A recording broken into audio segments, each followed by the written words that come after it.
ભિલોડામાં નાયબ મામલતદારની દાદાગીરી સામે આવી છે। કેવાયસી કામગીરી કરવા જતા અરજદારો સામે દાદાગીરી કરવામાં આવી હતી।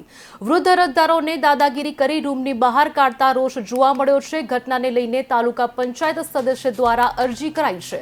નાયબ મામલતદાર આરતી સોની સામે અરજી દાખલ કરવામાં આવી છે।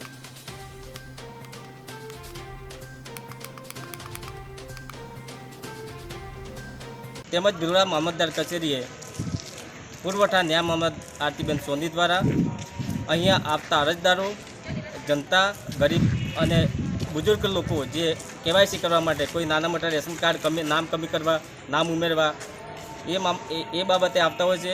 એમને ધક્કા ખવડાવી, વારંવાર ધક્કા ખવડાવે છે અને એમની જોડે દુર્વ્યવહાર કરે છે, પોતાનો સત્તાનો દુરુપયોગ કરે છે, જાણે રોપ બતાવે છે હું કંઈક અધિકારી છું। આવા લોકોને તમે બહાર જતા રહો એ રીતે એ લોકોને ધક્કા મારીને બહાર કાઢવામાં આવતા હોય છે। તો આ ન્યાય મામલતદારને તાત્કાલિક અસરથી એમને આ સત્તાથી દૂર કરવામાં આવે, એમની બદલી કરવામાં આવે।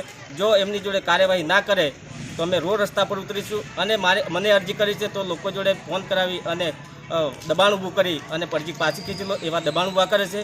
જો આમ કરવામાં આવશે તો આ ગરીબ જનતાને ક્યાં જશે? જો આ નહીં કરવામાં આવે તો રોડ રસ્તા પર ઉતરીને આ આંદોલનો કરીશું।